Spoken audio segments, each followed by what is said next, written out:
안녕하세요. 상속 문제 이거 생각보다 복잡한 경우가 많죠? 네, 정말 그렇죠. 특히 돌아가신 분이 남긴 금융상품들.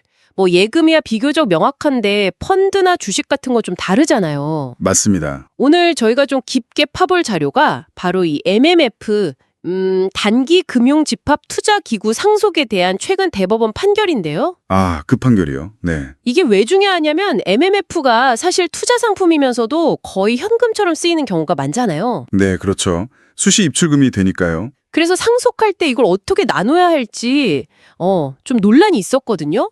이 판결이 여러분의 상속 계획이나 이해에 어떤 실마리를 줄 수 있을지 한번 같이 파고 들어보죠. 네, 좋습니다.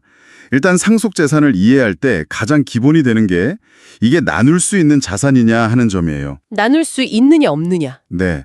예를 들어 은행 예금. 이건 뭐 대표적인 가분 채권, 그러니까 나눌 수 있는 채권이죠. 아, 가분 채권? 상속이 딱 시작되는 그 순간 뭐 별다른 협의 없어도 법정 상속 지분만큼 각 상속인한테 바로 자동으로 나뉘어서 귀속됩니다.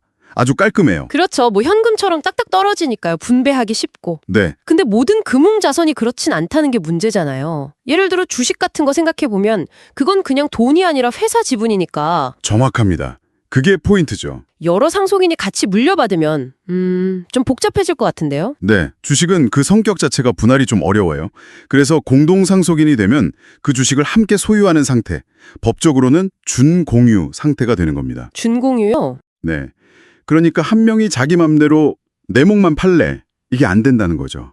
아하. 그리고 뭐 청약저축처럼 어떤 특정 권리, 그러니까 주택공급 신청권 같은 거랑 결합된 예금도 비슷해요. 아, 그것도요. 네, 이것도 원칙적으로는 상속인 전원의 동의가 있어야 해지하거나 인출할 수 있습니다. 그렇군요. 다 같이 동의해야만 움직일 수 있다. 그렇죠. 그게 원칙입니다. 자, 여기서 이제 오늘 이야기의 핵심, 바로 MMF가 등장합니다. MMF, 이게 사실 많은 분들이 거의 뭐 예금 계좌처럼 생각하고 수시로 돈 넣고 빼고 하잖아요. 네, 맞아요. 정말 그렇죠. 근데 법적으로는 이게 투자 신탁 상품이라는 거죠. 네, 그게 맞습니다. 이 간극 때문에 하급심에서는 상속할 때 이걸 주식처럼 봐야 한다 뭐 이렇게 봤다는 거죠. 네, 바로 그게 쟁점이었습니다.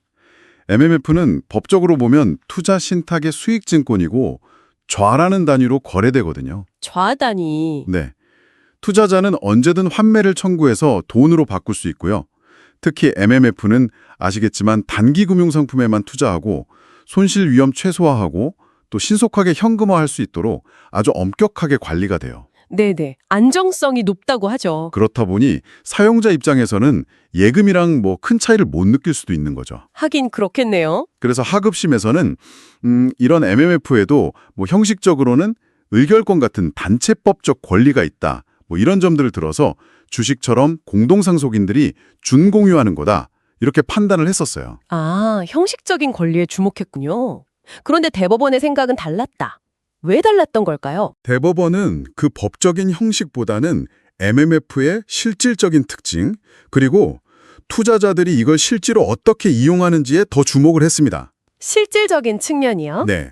그러니까 좌단위로 실 때 나눌 수 있다는 점, 또 언제든 환매해서 투자금을 회수하기 편리하다는 점, 그리고 투자자 보호 장치가 잘 되어 있다는 점, 이런 것들을 종합적으로 본 거죠.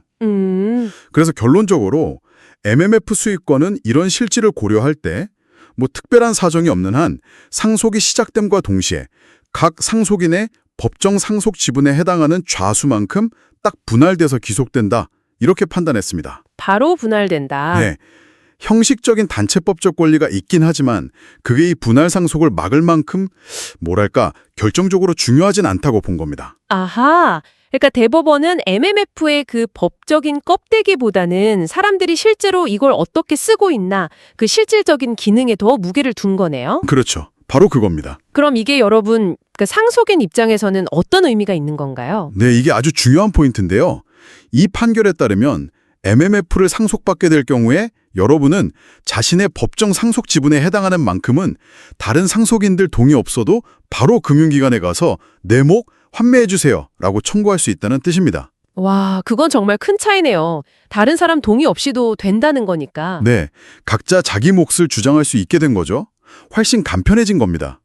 물론 그 수익증권의 최소 거래 단위가 1좌니까 1좌 미만으로 쪼개서 권리를 행사하거나 환매를 청구할 수는 없다는 점, 이건 기억해야 하고요. 네, 최소 단위는 지켜야 한다. 네.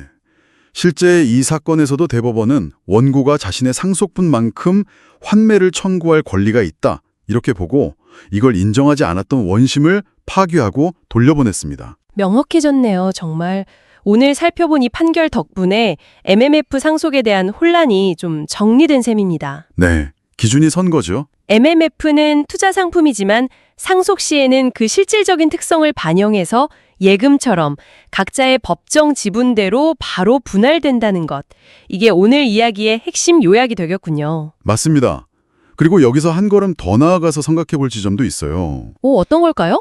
이번 판결이 물론 MMF라는 특정 상품에 대한 것이긴 하지만 그 밑바탕에는 법적 형식보다는 실질적인 기능과 이용 행태를 더 중요하게 본다는 그런 접근 방식이 깔려 있거든요. 아, 실질 우선주의 같은 거군요. 네, 뭐 그렇게 볼 수도 있겠죠. 앞으로 점점 더 복잡해지는 다른 금융상품들, 뭐 파생상품이라던 이런 것들의 상속 문제를 다룰 때도 법원이 이런 실질적인 관점을 계속 적용하게 될 가능성이 있다는 거죠. 그렇겠네요. 앞으로 나올 상품들은 더 복잡할 텐데. 네, 그래서 여러분께서 앞으로 관리하거나 또 상속받게 될 자산이 있다면 그 겉모습, 법적인 형태뿐만 아니라 이게 실제로 어떻게 작동하고 어떤 의미를 갖는지 그 실질을 파악하는 것이 점점 더 중요해질지도 모르겠습니다. 네, 오늘 정말 유익한 이야기였습니다. 감사합니다. 네, 감사합니다.